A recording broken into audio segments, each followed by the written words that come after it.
வணக்கம் மக்களே, welcome back to my channel Kanmani story. So இந்த வீடியோவில் நம்ம என்ன பார்க்க போகிறோன்னா, இந்த எண்ட் ஆஃப் சிங்கப்பூர்லேருந்து ஹார்பர் வரைக்கும், அதாவது அந்த எண்ட் ஆஃப் சிங்கப்பூர் வரைக்கும் நம்ம போக போகிறோம். பேசிக்லி நம்மளுக்கு 3 டெஸ்டினேஷன்ஸ் இருக்குது. அதெல்லாம் என்னென்னங்கிறத நம்ம வீடியோக்குள்ளே போய் பார்க்கலாம் வாங்க. என்னையோட அவுட்ஃபிட்டாக என்ன போடலாம் அப்படின்னு யோசிச்ச போது தான், வாங்கினதுலேருந்து என் கபரில் தூங்கிட்டு இருக்கிற ஒரு பாவாடை சட்டையை போடலாம் அப்படின்னு யோசித்தேன். சரி, அதை கொஞ்சம் அயர்ன் பண்ணி போட்டால் நல்லாயிருக்குமே நீ யோசிச்சது ஒரு குத்தமாக ஒரு தேய்ச்சது தான் தெரிஞ்சது. ஒரு செகண்டில் அப்படியே கலர் மாறி போச்சு. நீங்கள் அயர்ன் பண்ணும்போது அதோட இன்சைட் அவுட்டில் நீங்கள் பண்ணுங்கள், அந்த காட்டன் மெட்டீரியல் இருக்கிற பக்கம் பண்ணுங்கள். அப்படின்னா ஒரு டவலை போட்டு பண்ணுங்கள் கைஸ். இது இப்போ தான் உனக்கு தெரியுமா அப்படின்னு கேட்காதீங்க. காலையில் ஏதோ தூக்க கலக்கத்தில் ஏதோ பண்ணிக்கிட்டு இருந்தேன்.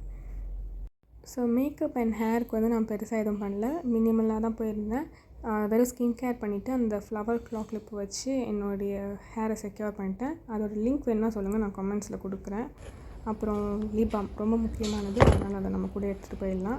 ஓகே, ஸோ இதுதான் ஓவரால் அவுட்ஃபிட். இது வந்து பாவாடை சட்டை மட்டும் இல்லை, ஒரு ஹாஃப் சாரியாகவும் நம்ம வேர் பண்ணிக்கலாம். இது கூட ஒரு கோல்டு தாவணியும் அந்த ஷர்ட் கலரில் ஒரு ப்ளவுஸும் இருக்குது, அதுவும் சூப்பராக இருக்கும். இது வந்து ரெடிமேடாக தான் வாங்கினேன், ஆனால் இதோட ஸ்டிச்சிங் வந்து அவ்வளோ பர்ஃபெக்டாக இருக்கும். நம்மளே மெட்டீரியல் வாங்கி தைச்சா கூட இவ்வளோ பர்ஃபெக்டாக தைக்க மாட்டோம், அவ்வளோ பர்ஃபெக்டாக இருக்கும். ஸோ நம்மளோட ஃபர்ஸ்ட் டெஸ்டினேஷனுக்கு நம்ம பஸ் எடுத்து தான் போகணும். அன்றைக்கோட வெதர் வந்து செம்மையாக இருந்தது, ஒரு மாதிரி மழை வர மாதிரியே சூப்பராக இருந்துச்சு.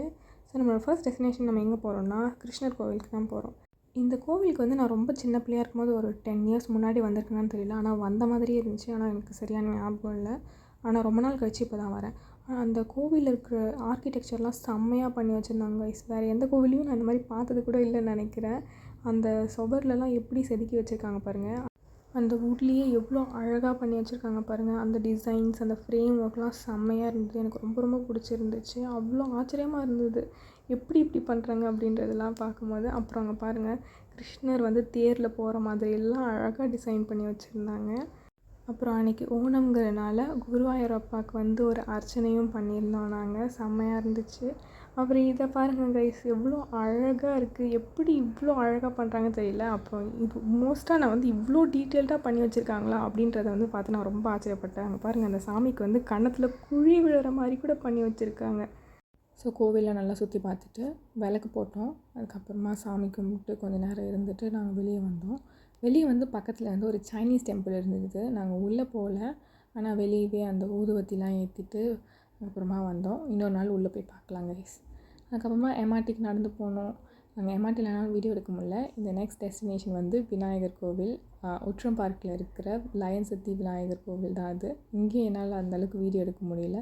ஸோ நம்ம நெக்ஸ்ட் டெஸ்டினேஷனுக்கு போகலாம் வாங்க. ஸோ இதுதான் நம்மளோட தேர்ட் டெஸ்டினேஷன், நம்மளோட டெஸ்டினேஷன். ஸோ இது வந்து ஹார்பர் ஃப்ரண்ட்டில் இருக்கிற விவோ சிட்டி மால் தான். உட்ரம் பார்க் வரைக்கும் வந்துட்டு ஹார்பர் ஃப்ரண்ட் வரலன்னா எப்படி, அதனால தான் இங்கே வந்தோம். ஸோ அன்றைக்கி நாங்கள் ப்ரன்ச் மாதிரி சாப்பிட்லாம் அப்படின்னு கோபித்தியம் ஃபுட் ஹாலில் இருக்கிற ஒரு இந்தியன் குவிசின் கோல்டன் லீஃப் அப்படின்ற ஒரு ஸ்டால்க்கு தான் நாங்கள் போயிருந்தோம். நிறைய மெனு இருந்துச்சு, எல்லாமே செம்மையாக இருந்துச்சு.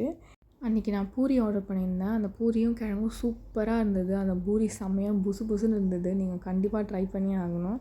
அதுக்கப்புறமா இன்னொரு பிளேட் தோசை ஆர்டர் பண்ணியிருந்தேன். அந்த தோசையும் தேங்காய் சட்னியும் அந்த வடையும் அவ்வளோ சூப்பராக இருந்தது. அப்புறம் சாப்பிட்டு முடிச்சுட்டு ஒரு அவுட்ஃபிட் ஃப்ளெக்ஸ்க்காக நான் மிரர் தேடி வந்துட்டேன். இந்த ட்ரெஸ்ஸை ஏன்டா 2 வருஷமாக போடாமல் வச்சுருந்தேன் அப்படின்னு எனக்கு இப்போ தோணிகிட்டு இருந்தது, அவ்வளோ பிடிச்சிருந்தது எனக்கு. அப்புறம் மால்லாம் கொஞ்சம் நேரம் சுற்றி பார்த்துட்டு இருந்தோம். அதுக்கப்புறம் கொஞ்சம் நேரம் ரிலாக்ஸ் பண்ணலாமே அப்படின்னு ஹார்பரை கொஞ்சம் நேரம் வேடிக்கை பார்க்குறதுக்காக மேலே வந்து உட்காந்துட்டு இருந்தோம். ரொம்ப காமிங்காக அப்படியே ரிலாக்ஸிங்காக இருந்தது. நீங்கள் கண்டிப்பாக இங்கே வந்தீங்கன்னா இங்கே சாப்பிட்டுட்டு அப்புறம் இங்கே மேலே கொஞ்சம் நேரம் இதை வேடிக்கை பார்த்தீங்கன்னா அவ்வளோ சூப்பராக இருக்கும். அந்த டேவே எங்களுக்கு செம்மையாக இருந்தது. ஸோ நல்லா ஒரு 1 hour போல் அங்கே நல்லா உட்காந்துட்டு சூப்பராக என்ஜாய் பண்ணிவிட்டு ரிலாக்ஸ் பண்ணிட்டுருக்கோம். சும்மா தான் உட்காந்து வேடிக்கை பார்த்துட்டு இருந்தோம், ஆனால் அதுவே அவ்வளோ காமிங்காக ஒரு ரிலாக்ஸிங்காக இருந்தது.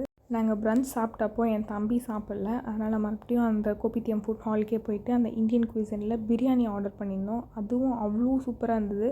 அந்த பிரியாணி கூட சிக்கன் கிரேவி, அப்புறம் சிக்கன் லிவர் கிரேவி, அப்புறம் மட்டன் கிரேவி எல்லாமே சூப்பராக இருந்தது. எல்லாம் அவ்வளோ சாஃப்டாக இருக்குது. நம்ம சாப்பிடும்போது அந்த சாஃப்டான பீஸ் மட்டும் நம்மளுக்கு அவ்வளோ பிடிக்கும்ல, நம்ம தேடி தேடி சாப்பிடுவோம்ல. ஸோ அந்த மாதிரி அந்த கிரேவியில் இருக்கிற எல்லா பீஸுமே அவ்வளோ சாஃப்டாக இருந்தது. இது ப்ரொமோஷன்லாம் கிடையாது, என்னோடய பர்சனல் ஒப்பீனியன், அதனால் கண்டிப்பாக போய் சாப்பிடுங்க.